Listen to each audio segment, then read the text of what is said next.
자, 그 세 번째를 촬영하도록 하겠습니다. 뭐 저도 그 연말 연시라서 지금 그 여러분들을 위해서 열심히 그 강의 영상을 촬영하고 있지만 가족들하고 좀 놀고 싶은 생각들이 있고요. 여러분들도 이제 새해 들자마자 아직도 공부를 해야 되고 또 이번 주에 마지막 그 질병관과 시험을 치러야 되니까 부담스러우실 테죠.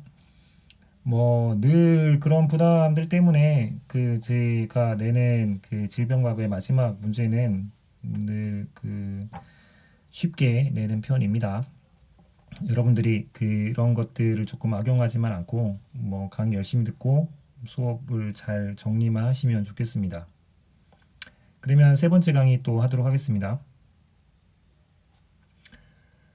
자, 그 이번에 해야 될 것은 유도만능 줄기세포에 대한 이야기들 하고 이제 앞으로 어떻게 될 건가에 대한 것들을 간략하게 설명을 하게 하죠. 그 역분화의 개념하고 교차분화, 그 다음에는 그 다이렉트리 트랜스 디퍼런시에이션에 대한 개념들을 이해하면 좋겠고요.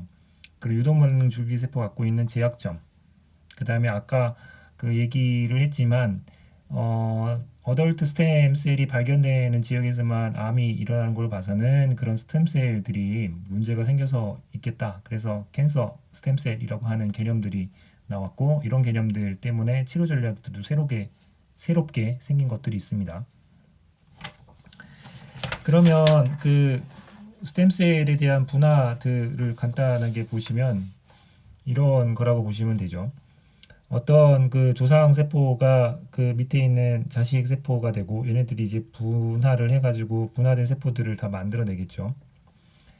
그 예전에는 이 녀석들이 뒤로는 못 간다고 생각했는데 뒤로 이제 보낼 수 있다라는 것들이 생기게 된 거죠. 그게 이제 역분화에 대한 개념입니다. 그 디퍼런시에이션은 역분화에 대한 개념인 거고요.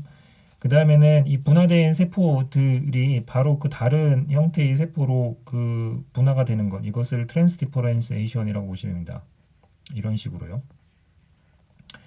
그래서 그 세포는 그 완전히 분화된 세포가 그 리프로그래밍이 돼서 그 인듀스드 플로리포텐 스템셀이 되고요. 얘네들이 이제 분화가 일어나서 그 다시 원하는 세포들로 이제 분화가 일어날 수 있고, 그리고 이 리프로그래밍 과정에서 일어나는 이 녀석을 우리는 역분화라고 하는 표현을 써요. 역분화. 리프로그래밍 또는 디퍼런시에이션이라는 표현으로도 가능하겠습니다. 그 다음에는 이 완전히 분화된 세포가 다른 분화된 세포로 옮겨가는 것을 우리는 교차분화, 트랜스 디퍼런시에이션이라고 하는 표현을 씁니다. 교차분화.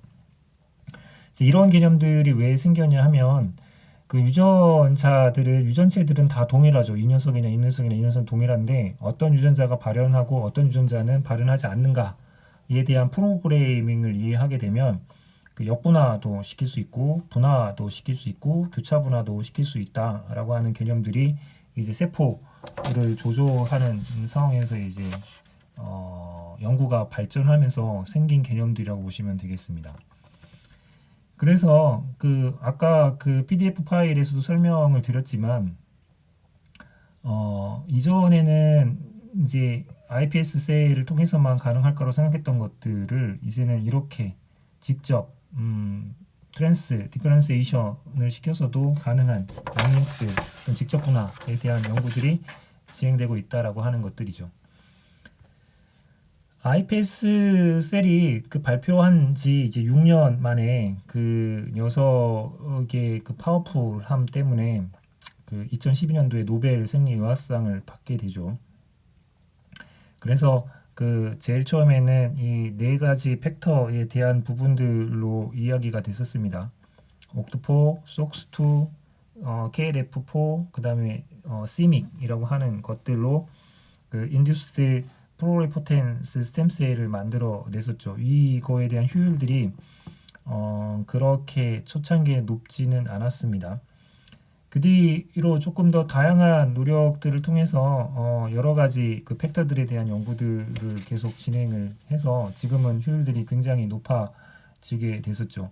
야마나카가 그 2006년도에 초창기 이제 셀지 이제 발표를 했을 때 그 내용들이 뭐였냐면 예전부터 그 분화를 거꾸로 돌릴 가능성 또 분화에 영향을 주는 여러 캔디데이트 팩터들을 문헌 고찰을 통해서 24개를 뽑아냅니다.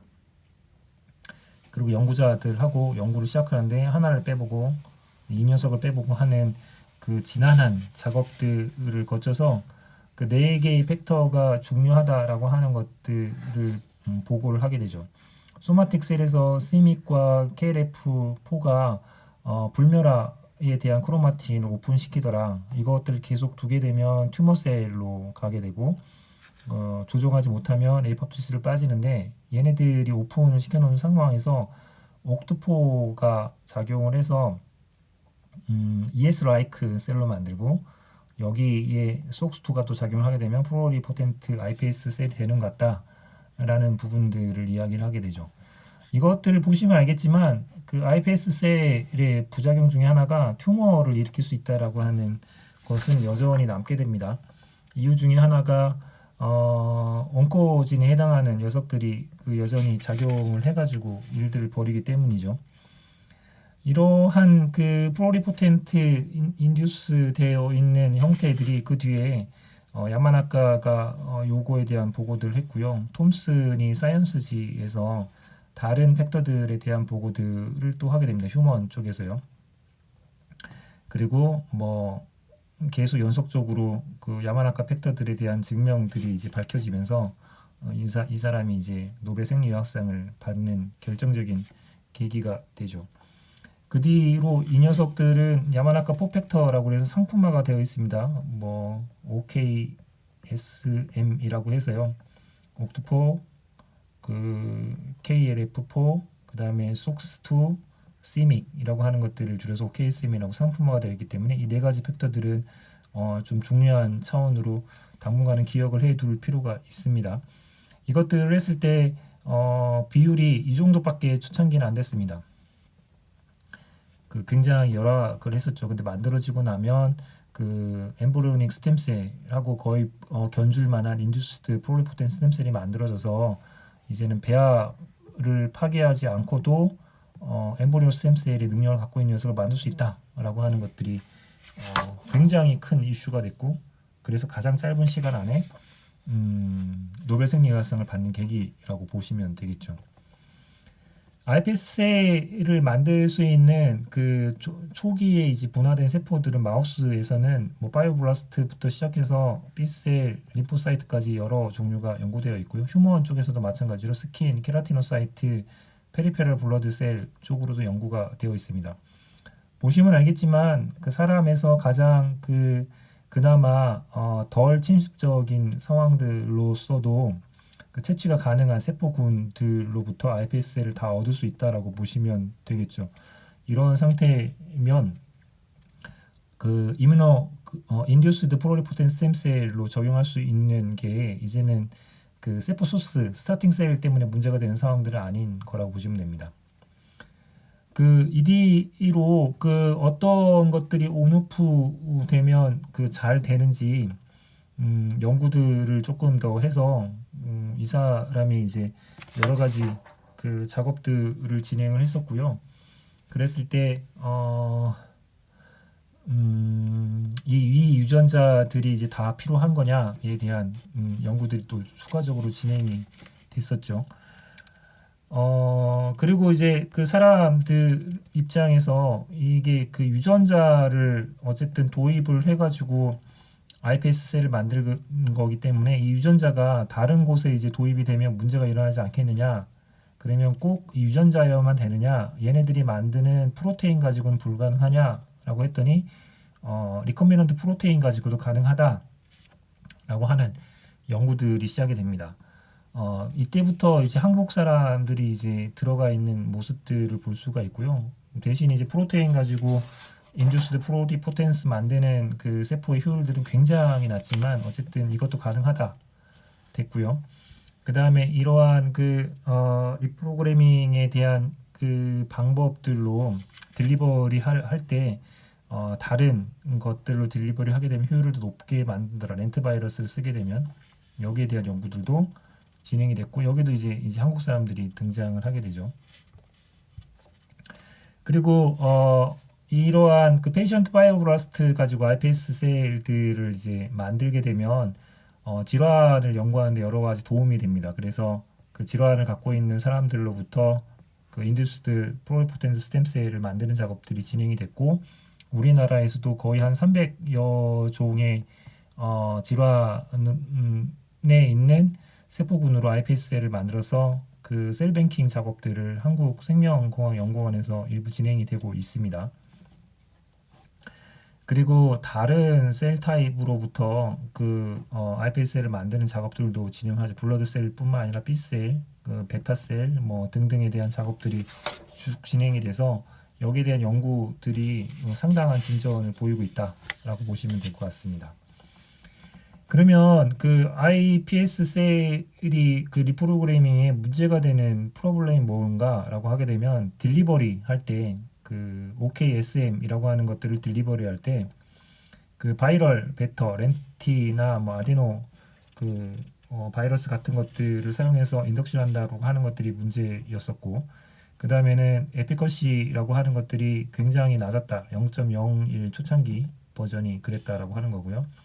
여전히 튜머를 일으킬 수 있는 리스크가 존재한다라는 게 있었고, 그 다음에 여러 가지 그 에피션시를 높이기 위한 다양한 그 연구 프로토콜들이 필요하다라고 하는 문제들이 있었죠. 이런 문제들을 이제 그 늘 문제가 있으면 언제고 해결한다라고 하는 그 인류 역사를 비견해 보게 되면 사람들이 이제 좀 더 세이퍼한 연구들을 진행합니다. 믹을 없애도 될 수 있을까? 또는 속스투는 없애고 이런 것들이 이미터 가능할까? 또는 그 온코진에 해당하는 KLF4나 믹을 없는 상태에서도 가능하다라는 연구가 나왔고요. 지금은 옥트4 하나 정도로만 하더라도 그 인듀스드 플로리포텐트 스템셀이 가능하다라고까지 이제 진행이 되어 있는 상태입니다. 그리고 두 가지 패스웨이에 대한 연구들이 진행이 돼서 TGF라든가 또는 윈트 시그널링과 관계되어 있는 것이 iPS 셀을 만드는 데 중요한 신호 전달 체계이지 않은가에 대한 연구들이 진행이 돼서 그 많은 부분 분화되고 역분화되는 체계들이 이제는 찾아지고 정립되어지려고 하고 있습니다. 또 한 가지들은 조금 더 좋은 벡터 시스템들을 도입을 해서 인티그레이션 되지 않는 벡터에 대한 시스템들, 또는 그 한 벡터 안에 이제 멀티로 들어가서 그 싱글로만 가능한, 또는 벡터 풀이 또는 다이렉트 프로테인 인덕션까지 통해서 그 인듀스드 플로리포텐트 스템셀의 약점들을 극복하려고 하는 노력들을 하고 있습니다. 역분화에 대한 그 수치들도 지금 현재는 많이 이제 개선이 돼서 이제 상당한 그 퍼센트대까지 올라와 있다라고 보시면 될 것 같습니다. 그러면 그 이러한 그 인듀스드 플로리포텐트 스템셀이 갖고 있는 두 가지 부분의 이제 문제점들, 그 에피션시가 좀 높아지고 그 다음에 튜머가 일어나는 부분들이 없다면 이제는 조금 더 완전히 좋은 건강을 찾는 형태의 치료의 영역들이 아닐까에 대한 부분들인 거죠. 그 어플리케이션 iPS3에 대한 건 개요를 설명할 때 간단히 설명을 드릴 때 다시 한 번만 설명을 드리면, 그 한 가지들은 그 신약을 개발하는데 사람을 대신할 수 있는 스크리닝인, 왜냐하면 동물을 대신할 수 있으니까 그 체계들을 쓸 수가 있고요.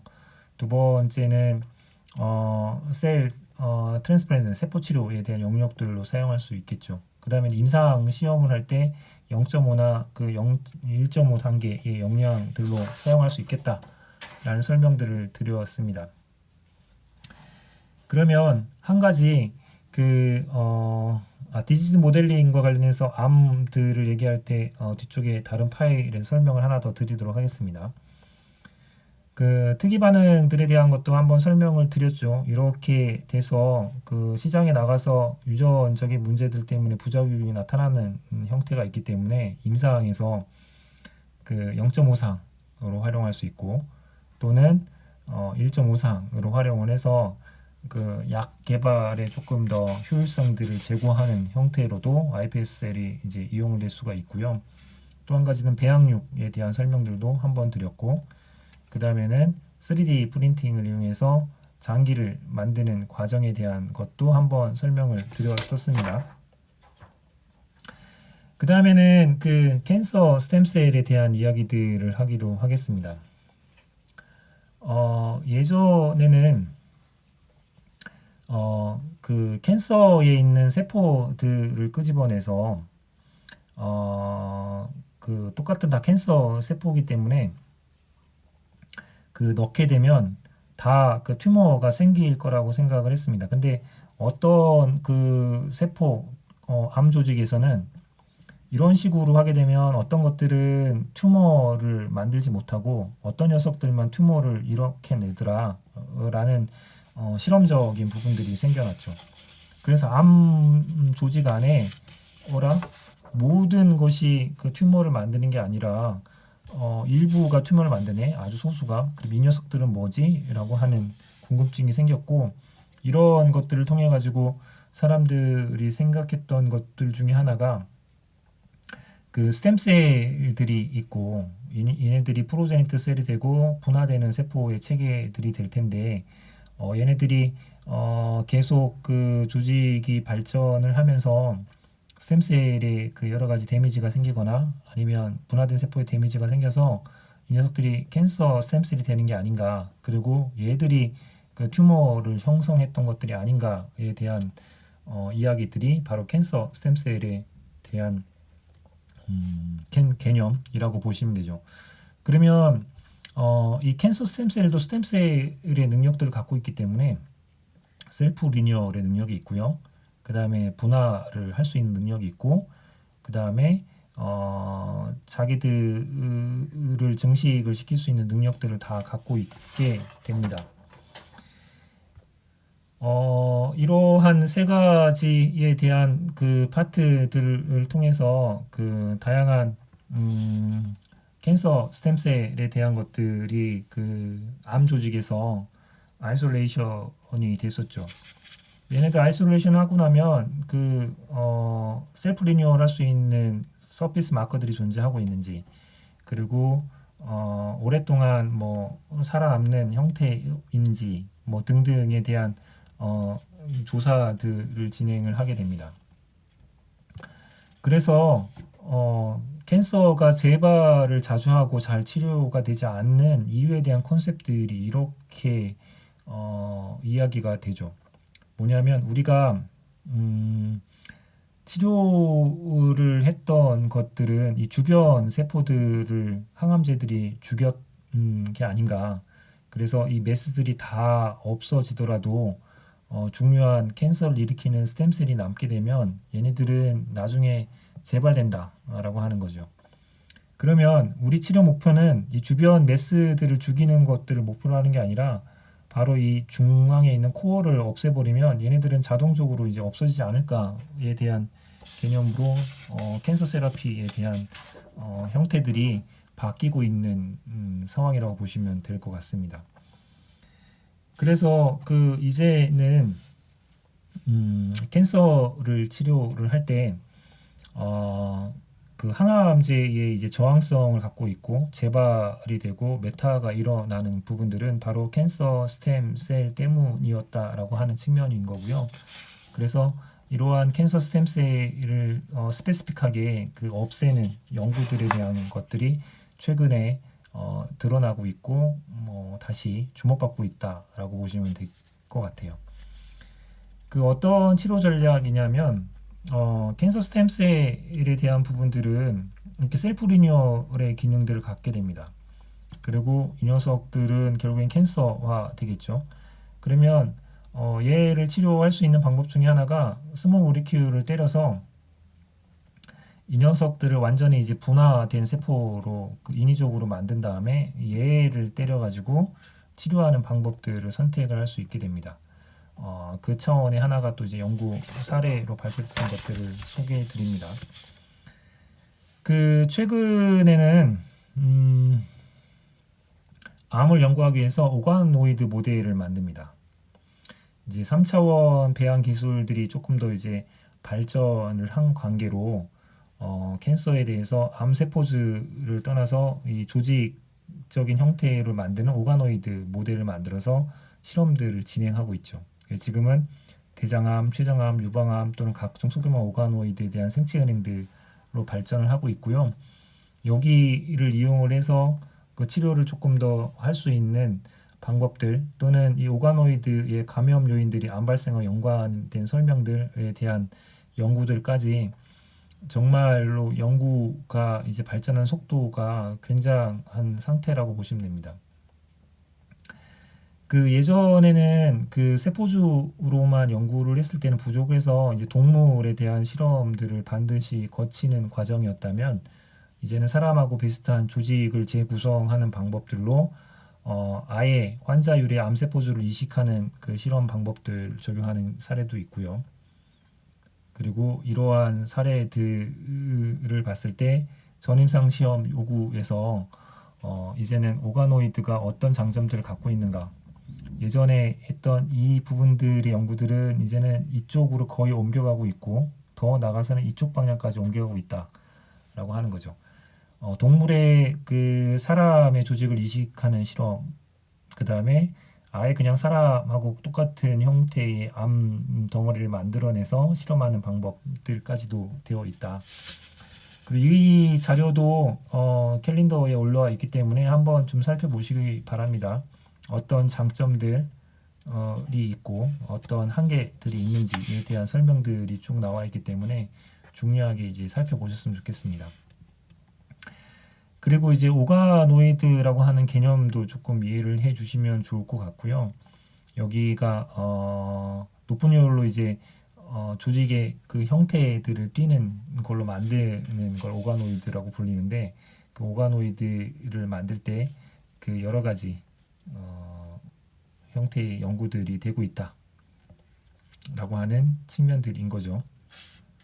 그래서 이러한 오가노이드가 만들어지면 정상적인 오가노이드들은 약물의 독성 테스트에 사용을 하게 되고요. 그리고 이런 그 정상적인 오가노이드의 캔서나 아니면 정상들을 비교를 해서 약에 대한 스크리닝 그리고 부작용에 대한 테스트, 개인 맞춤형 의학까지 나갈 수 있는 형태로 발전을 하고 있습니다. 근데 이제 이 오가노이드가 뭐 여러 단계로 이제 발전을 해가고 있지만 여전히 그 문제점을 갖고 있는 측면들이 있습니다. 뭐냐 하면 어려움 중에 하나가 기질 같은 것들을 완벽하게 재현을 해내지 못한다라고 하는 어려움들이 늘 가지고 있다라고 하는 거죠. 그래서 여기를 보시면 나와 있지만 제한점들을 보시면 근본적인 제한점 중에 하나가 기질, 혈관, 면역세포들이 결여되어 있다라고 하는 제한점들이 있습니다. 그래서 완벽하게 생체의 형태들을 어떻게 하면 만들 수 있을까에 대한 고민들을 하게 되는 거고요. 이것들을 해결하려고 하는 노력들이 또 한 축에서 일어나고 있죠. 그래서 하나의 그 사례들을 하나 보여드리겠습니다. 개념으로 이제 그 포항공대에서 미니 장기, 즉 인체 장기를 완벽하게 재현한 아까 였던 혈관이나 이런 부분들을 그 해결한 부분들이죠. 한번 읽어보면 그 줄기세포를 키워서 그 사람의 장기 구조하고 같은 것을 구현한 걸 우리는 오가노이드라고 부릅니다. 흔히 미니 장기, 유사 장기라고 부르죠. 그런데 이 오가노이드가 갖고 있는 문제점들은 완벽한 인간 조직을 구현을 해내지 못한다라고 하는 겁니다. 기질이나 혈관 같은 것들이 장착이 안 되어 있기 때문에. 그래서 이 팀이 그 어셈블로이드라고 하는 개념들로 네이처에 그 올해 12월 달에 연구 결과가 최근에 따끈따끈한 발표한 내용들입니다. 그래서 완전히 그 장기를 모사할 수 있는 조립형 인공장기를 개발해 낸 거죠. 따라서 이렇게 만들어지게 되면 이제는 그 동물을 사용할 필요도 없고 이렇게 그 완전히 장기를 모사한 곳에 부작용 또는 약효 그리고 얘네들이 병변이 일어나는 부분들에 대해서 다 연구 가능할 거라고 봅니다. 이번에 개발된 어셈블로이드는 세계 최초라고 하는 측면들로 네이처에 이제 실렸다라고 보시면 되고 그 생물학적 메커니즘을 규명하는 융합 연구 모델 또는 정밀 의료 이런 곳에 이제 사용할 수 있을 거라고 하는 전망들까지 나오고 있는 상태라고 보시면 될 것 같습니다. 자, 이렇게 그 세포 치료제 영역들이 발전 속도들은 굉장히 빨리 나가고 있습니다. 지난번에 한번 얘기했지만 사실 세포 치료제 영역하고 유전자 치료제 영역들은 서로 이제 그 구분할 수 없을 정도로 이제 그 수요하는 측면들이 워낙 많아지고 있고 각각의 영역들이 그 발전하는 속도들이 엄청나게 나가고 있기 때문에 여러분들이 여기에 대한 개념들 이해하는 것들이 좀 필요해서 최근에 연구 결과들을 포함한 소개들을 하는 걸로 집중을 했습니다. 기본적으로는 역분화하고 교차분화의 개념들은 설명을 할 수 있으셔야 됩니다. 그 다음에 유도말능 중기세포가 갖고 있는 제약점들 설명을 드렸었죠. 그 다음에 캔서 스템셀이라고 하는 개념들이 뭔지 그리고 캔서 스템셀을 치료하기 위해서 어떤 치료 전략들이 나오고 있는지에 대한 설명도 같이 해 주셨으면 좋겠습니다. 자, 이렇게 해서 그 세포 치료제에 대한 전체적인 개요, 그리고 재생의학이라고 하는 게 뭔지, 그리고 세포 치료 소스로 그 되어 있는 그 엠브리온 스템셀, 성체 줄기세포, 그리고 유도만능 줄기세포, 캔서 스템셀까지 그 현재에 그 나타나는 여러 그 연구 동향, 지형들 이것에 대한 설명들을 드렸습니다.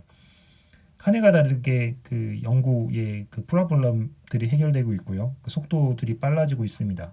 아마도 여러분들이 졸업하고 병원 현장에 갔을 때는 이쪽에 대한 치료 영역들이 차지하는 퍼센트가 굉장히 커질 겁니다. 따라서 그 이 개념들 놓치지 말고 공부를 해 주시기 바랍니다. 고생하셨습니다.